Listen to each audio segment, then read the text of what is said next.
Le prophète sallallahu alayhi wa sallam, notre exemple, notre modèle, jeûnait le lundi et le jeudi. Et quand il a été questionné pourquoi est-ce qu'il jeûnait le lundi et le jeudi, il a dit parce que les œuvres sont exposées à Allah le lundi et le jeudi et il aime que ces œuvres soient exposées alors qu'il est en état de jeûne. Donc bien sûr, nous on aime le prophète sallallahu alayhi wa sallam et on veut tout faire pour lui ressembler. Une parmi les choses qui nous permet de suivre sa sunna, c'est le fait de jeûner. Cette adoration-là est immense. Pourquoi? Premièrement, c'est un bouclier. Le prophète il a dit as-sawmu junna, c'est une protection. OK?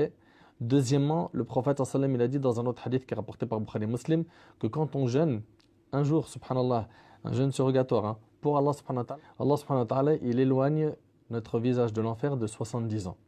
Subhanallah. Donc on gagne énormément en jeûnant.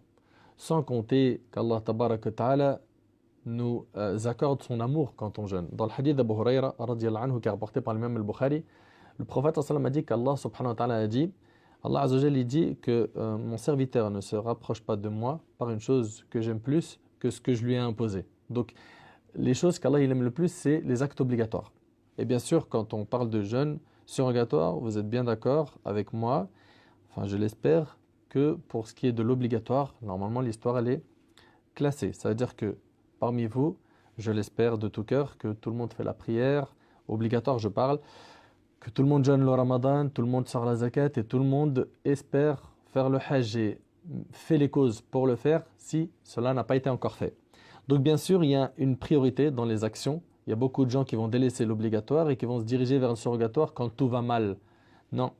Attention, Allah subhanahu wa ta'ala, ce qu'il aime le plus, c'est les œuvres obligatoires. Puis après, Allah tabaraka wa ta'ala, dans le hadith, il dit « Et mon serviteur ne cesse de se rapprocher de moi par les œuvres surrogatoires jusqu'à ce que je l'aime. » Voilà ce que tu gagnes en fait en multipliant les œuvres surrogatoires. Tu gagnes l'amour d'Allah. Et si tu as gagné l'amour d'Allah, wallahi al-azim, mais quel succès!